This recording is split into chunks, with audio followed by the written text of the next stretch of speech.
Klasifikasi vertebrata. Vertebrata merupakan hewan yang memiliki tulang belakang atau punggung. Tulang belakang adalah tulang yang berruas-ruas dan berderet dari leher sepanjang punggung sampai ekor. Sumsum tulang belakang yang terdapat dalam ruas-ruas tulang belakang dan otak merupakan susunan saraf pusat.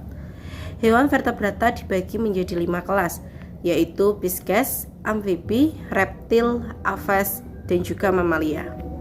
Pisces merupakan vertebrata akuatik atau hidup di air. Pisces bernafas dengan insang yang ditutupi oleh operkulum atau tutup insang. Bersifat poikiloterm atau berdarah panas atau suhu tubuh dipengaruhi oleh suhu lingkungan.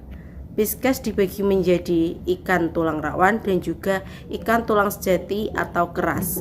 Ikan tulang bertulang rawan seperti ikan hiu, ikan pari, sedangkan ikan bertulang keras seperti ikan emas, ikan nila, ikan lele. Kelompok Pisces menunjukkan ukuran tubuh sangat bervariasi. Ada ikan yang paling kecil sampai ikan yang paling besar. Habitat dari Pisces ada yang hidup di air tawar dan air laut. Amfibi. Amfibia bahasa Yunani-nya yaitu ampi, sama dengan 2, bios sama dengan kehidupan. Jadi vertebrata yang hidup di 2 alam. Merupakan vertebrata darat pertama tetapi bersifat amfibious, yaitu sebagian dari tahapan hidupnya hidup di perairan dan sebagian lagi hidup di darat. Pembagian amfibi terbagi atas ordo Anura, ordo Urodela, dan ordo Apoda. Ordo Anura meliputi katak dan bangkong. Ordo Urodel meliputi salamander dan kadal air, sedangkan ordo Apoda meliputi Cecilia yang merupakan hewan seperti cacing dan tanpa kaki. Reptil, bahasa latinnya yaitu ripter atau merayap. Vertebrata yang merayap merupakan hewan terestrial sejati pertama yang hidup di daerah panas. Reptil disebut juga hewan melata. Reptil adalah hewan yang benar-benar menyesuaikan diri dengan lingkungan darat. Walau beberapa jenis ada yang hidup di air, pembagian reptil terbagi atas ordo Selenia, ordo Squamata, dan ordo Crocodile. Ordo Selonia meliputi kura-kura dan penyu. Ordo Squamata meliputi kadal dan ular, sedangkan ordo Crocodilia meliputi buaya dan aligator. Aves, bahasa latinnya yaitu avis atau sama dengan burung, digambarkan sebagai reptil berbulu yang telah mengembangkan kemampuan untuk terbang. Aves adalah vertebrata yang tubuhnya ditutupi oleh bulu yang berasal dari epidermis dan memiliki bermacam-macam adaptasi untuk terbang. Aves meliputi burung, ayam, angsa, dan bebek. Klasifikasi vertebrata selanjutnya adalah mamalia. Mamalia dalam bahasa Latin, mamae, artinya susu.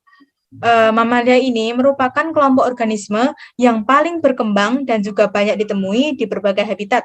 Contohnya di pegunungan, di hutan, di padang rumput, dan lain sebagainya. Kenapa disebut mamalia? Karena memiliki kelenjar mamae atau kelenjar yang menghasilkan susu. Perlu diketahui juga, mamalia adalah satu-satunya hewan yang menyusui anaknya.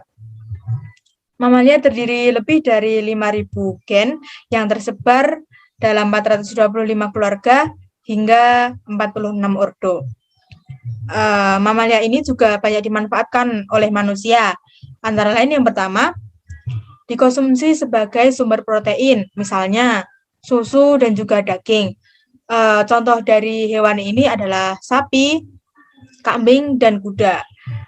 Yang kedua, digunakan untuk sarana hiburan, contohnya dalam sirkus. Hewan-hewannya ada lumba-lumba, ada harimau, ada singa. Yang ketiga, digunakan sebagai alat transportasi, contohnya kuda untuk delman, kemudian sapi untuk penarik gerobak, dan juga ada unta. Kemudian selain itu dapat digunakan untuk bahan industri. Contohnya kulit sapi, dan juga kulit kambing. Selain itu digunakan untuk bahan kerajinan, contohnya tanduk digunakan untuk gantungan kunci, kemudian membuat sendok, dan lain sebagainya.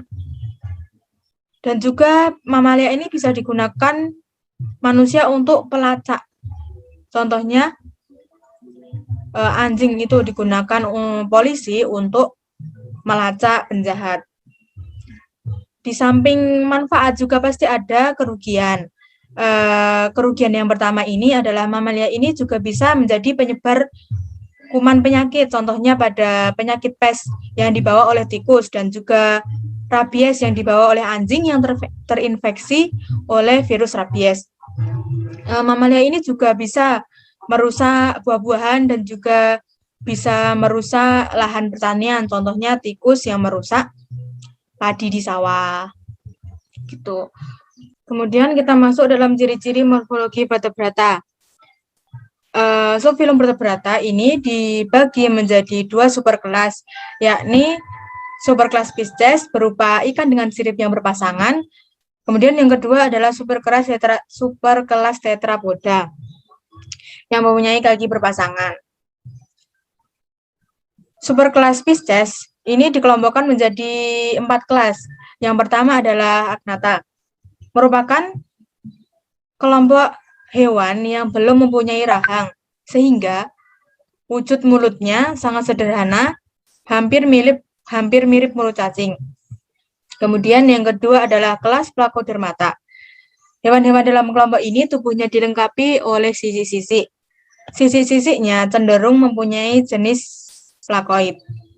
Kemudian yang ketiga adalah kelas Chondroctylus, yang termasuk dalam kelompok ini terutama hewan dari jenis ikan yang bertulang rawan. Kemudian yang keempat ada kelas Osteichthyes, yang termasuk dalam kelompok ini adalah semua jenis ikan yang bertulang sejati. Kemudian pada superkelas Tetrapoda, hewan-hewan yang termasuk dalam superkelas ini merupakan hewan-hewan yang berkaki 4. Kemudian superkelas Tetrapoda dikelompokkan menjadi 4 kelas. Yang pertama adalah kelas amfibia. Sesuai dengan namanya, hewan-hewan yang termasuk dalam kelompok ini itu bisa hidup di dalam 2 fase, bisa hidup di air dan juga bisa hidup di darat. Kemudian yang kedua adalah kelas reptilia. Hewan-hewan yang termasuk dalam kelompok ini adalah hewan yang jalannya merayap, contohnya kadal, ular, buaya, penyu, dan lain sebagainya. Kemudian yang ketiga ada kelas Aves, disebut juga kelompok unggas atau bangsa burung. Pada umumnya, hewan-hewan yang tercantum dalam kelompok ini adalah hewan yang bersayap, dilengkapi dengan bulu yang berfungsi untuk terbang. Contohnya adalah seluruh bangsa burung, ayam, intik, dan lain sebagainya. Kemudian yang terakhir ada kelas mamalia. Hewan-hewan yang termasuk dalam kelompok ini memiliki glandula mamae atau kelenjar susu yang berperan untuk menyusui anaknya.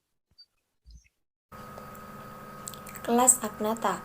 Agnatha berasal dari bahasa Yunani, an yang berarti tidak dan nactus yang berarti rahang. Ada di Amerika Utara serta Eropa. Sebagian besar Agnatha hidup di bawah perairan laut maupun air tawar, dengan memakan bangkai maupun parasit pada ikan lainnya. Ciri-cirinya sebagai berikut.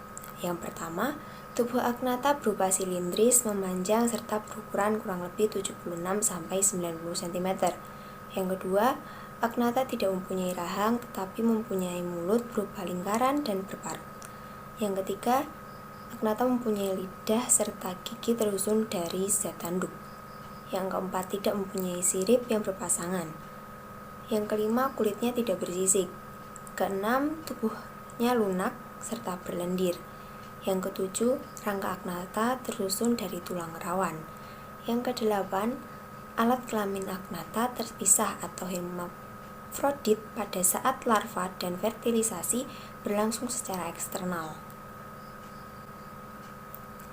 Contohnya belut laut atau lamprey laut, lamprey sungai, serta Myxin sp. Myxin glustinosa dapat menghasilkan lendir dalam jumlah yang sangat banyak apabila ikan tersebut dimasukkan ke dalam ember yang berisi 9 liter air laut. Air tersebut akan berganti menjadi bahan berlendir dalam waktu hanya beberapa detik saja. Yang kedua yaitu ada kelas Chondrichthyes. Chondrichthyes berasal dari bahasa Yunani chondros yang artinya rawan dan ichthyes yang artinya ikan. Hidup di laut, kulit tubuhnya tertutup oleh sisik-sisik plakoid yang kasar, mempunyai dentin serta dilapisi dengan email. Otot-otot tubuh mempunyai segmen rangka atau endoskeleton tersusun dari tulang rawan. Chondrichthyes mempunyai 2 pasang sirip dengan sirip ekor yang pada umumnya heterosakral, lobus dorsal lebih besar. Mulut terletak di bagian bawah ventral dengan lidah serta rahang. Rahang tertutup oleh gigi. Alat pencernaan lengkap mulai dari mulut, faring, esofagus, lambung, usus, rektum, serta kloaka. Kloaka ialah lubang keluar dari sistem pencernaan, sistem ekskresi, serta sistem reproduksi. Lubang hidung berpasangan dengan berperan untuk indera penciuman. Perlengkapan kelamin terpisah serta fertilisasi terjalin secara eksternal maupun internal. Chondrichthyes bersifat ovipar maupun ovovivipar. Contohnya adalah ikan hiu, ikan pari, pari listrik, pari macan, serta Chimaera sp. Yang ketiga adalah kelas Osteichthyes. Osteichthyes berasal dari bahasa Yunani osteon yang artinya tulang dan ichthyes yang artinya ikan. Hidup di air laut, air tawar, serta rawa-rawa. Ukuran badannya bermacam-macam, antara 1 cm hingga 6 meter. Osteichthyes ialah ikan bertulang sejati dengan endoskeleton yang memiliki matriks kalsium fosfat yang keras. Kulit ditutupi oleh fisik bertipe ganoid, sikloid, atau stenoid. Namun terdapat pula yang tidak bersisik. Otot tubuh bersegmen-segmen. Mulut berahang serta mempunyai gigi dan lidah. Osteichthyes bernapas dengan insan yang ditutupi oleh operkulum atau tutup pingsan. Osteichthyes mempunyai gelembung renang yang berperan membantu pernapasan serta sebagai alat hidrostatik, yakni menyesuaikan berat badan dengan kedalaman air. Darah berwarna merah serta alat pencernaan lengkap mulai dari mulut, faring, esofagus, lambung, usus, serta anus. Contoh dari kelas Oteiches yaitu contohnya Oteiches yaitu ikan perak atau nama lainnya Cimatogaster aclicata. 2. Ikan maskapai atau nama lainnya Sarasius auratus. 3. Ikan terbang atau nama lainnya Siluru sp. 4. Kuda laut yaitu Hippocampus sp. Dan selanjutnya yaitu kelas amfibi. Kelas amfibi dari bahasa Yunani yaitu amfi, kedua, bios, hidup, meliputi kata salamander serta saisilan. Amfibi tidak berkaki. Amfibi ialah hewan yang hidup bisa di darat serta di air tawar, tetapi tidak bisa hidup di air laut. Ciri-ciri dari amfibi yaitu 1. Tubuh mempunyai bagian kepala dan badan. 2. Kulit berkelenjar selalu basah. 3. Amfibi mempunyai 2 pasang kaki untuk berjalan, melompat, serta berenang. 4. Alat pernapasan berupa kulit, insan, paru-paru. 5. Amfibi ialah hewan poikilotam, berdarah dingin. 6. Jantung amfibi terdiri 3 ruangan, yakni 1 ventricle dan 2 antrium. 7. Amfibi mempunyai sistem pencernaan lengkap mulai dari mulut, faring, esofagus, lambung. 7. Amfibi mempunyai sistem pencernaan lengkap, mulai dari mulut, farinks, esofagus, lambung, usus, serta rektum yang langsung bersatu dengan kloaka. 8. Sistem ekskresi pada amfibi yang berupa ginjal, tipe meion fruit, serta saluran kemih yang membawa sekret ke kloaka. 9. Sistem koordinasi pada amfibi terdiri sistem endokrin serta sistem saraf. 10. Sistem indera terdiri dari mata, lubang hidung, serta telinga. 11. Amfibi mempunyai alat kelamin terpisah. Contoh dari amfibi yaitu salamander cacing atau nama lainnya yaitu Inchopis bedomel. Kedua, salamander berlendir atau nama lainnya Plectodon glutinosus. Ketiga, bangkong. Nama lainnya yaitu bufo. Keempat, katak pohon. Dari nama lainnya yaitu Hyla serisulea. Kelas reptilia. Reptilia berasal dari bahasa Latin yaitu repto, yang artinya melata, meliputi hewan kadal, tokek, cicak, ular, buaya, penyu, atau kura-kura. Reptilia hidup di darat, perairan rawa-rawa, serta air laut. Namun reptilia cenderung hidup beradaptasi dengan kehidupan darat. Ciri-ciri reptilia yaitu 1. Ukuran badan bermacam-macam, tubuh terdiri dari kepala, leher, serta ekor. 2. Kulit tubuh kering serta tertutup oleh fisik ataupun lempeng epidermal. 3. Reptilia mempunyai kelenjar bau di dekat kloaka. 4. Reptilia bernapas dengan paru-paru. 5. Reptilia ialah hewan poikilotem, berdarah dingin. 6. Perlengkapan pencernaan lengkap dari mulut, faring, esofagus, lambung, usus halus, usus besar, serta kloaka. 7. Reptilia mempunyai peredaran darah tertutup ganda. 8. Alat ekskresi berupa ginjal berbentuk pipih. 9. Perlengkapan indera berupa mata, telinga, serta hidung. 10. Sistem saraf berupa otak, 12 pasang saraf kranial. 11. Perlengkapan kelamin pada reptilia terpisah. 12. Reptilia cenderung berusia panjang. Contoh dari reptilia yaitu bertuanra atau nama lainnya yaitu Sphenodon puntatus, kadal cacing, nama lainnya yaitu Amphisbaena alba, dan terakhir yaitu penyu berduri atau nama lainnya Hoinsemni cypnosa. Aves mempunyai ciri-ciri yaitu ke-1. Ukuran tubuh bermacam-macam. Badan terdiri dari bagian kepala, leher, tubuh, serta ekor. 2. Mulut berparuh, tersusun oleh yat tanduk, tidak mempunyai gigi, serta lidah tidak bisa dijulurkan. 3. Mata berkembang baik, mempunyai kelopak mata, membrana nikititan, serta kelenjar mata. 4. Aves mempunyai kaki, sepasang kaki untuk berjalan, bertengger, berenang, bercakar-cakar tanah, memegang makanan maupun menangkap serta mencengkram mangsa. 5. Aves mempunyai sayap untuk terbang. Contoh dari aves yaitu bangau, dari nama lainnya Mixteria leucocephala. Mamalia. Tubuh terdiri dari bagian kepala, leher, badan, serta ekor. Mamalia mempunyai kelenjar susu di dada, perut, atau di ketiak anggota badan. Mamalia mempunyai rambut sedikitnya dalam satu fase siklus hidupnya. Bersifat homotail, ruas tulang belakang leher pada mamalia berjumlah 7 buah. Mamalia mempunyai sekat yang menghalangi rongga dada dengan ciri-ciri anatomi vertebrata. Kelas Aganantha. Pada sistem selekton atau sistem rangkanya ialah notrokot terdapat sebagai sumbu tubuh yang berbentuk batang silindris yang dibungkus oleh jaringan ikat.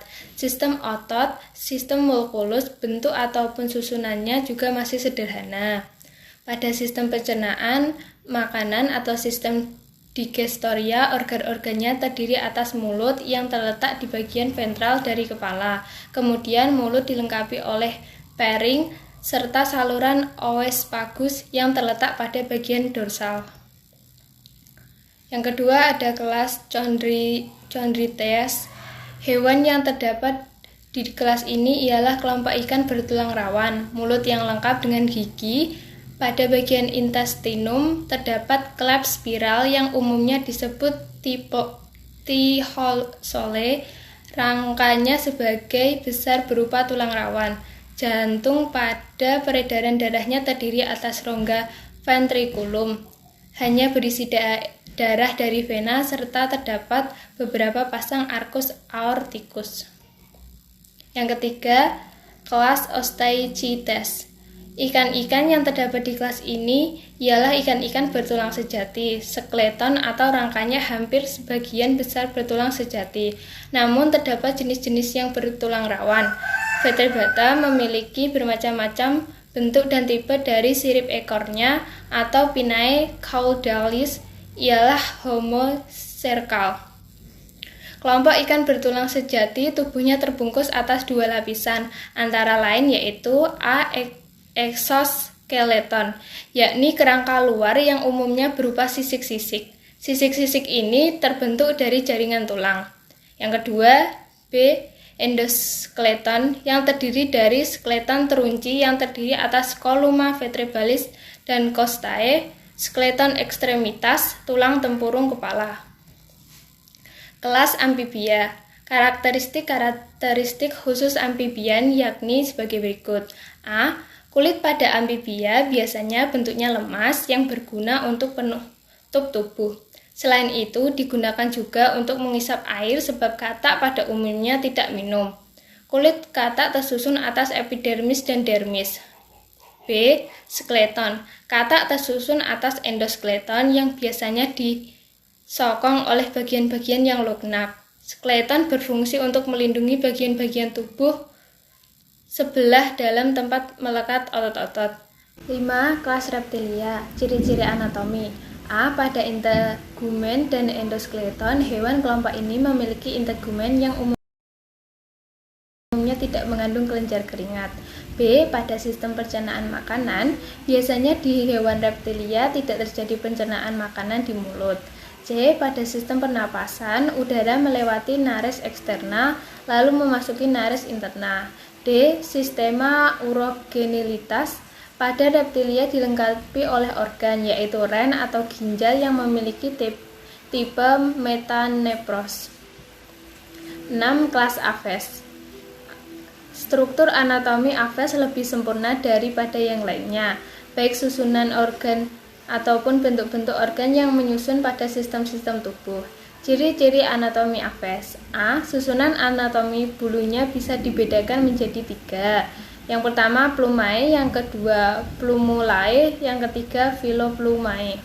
Plumae merupakan bentuk bulu yang besar, biasanya susunan anatominya sudah jelas, antara lain terdiri atas calamus, rachis, umbilicus, inferior, umbilicus, superior, serta fasciculum.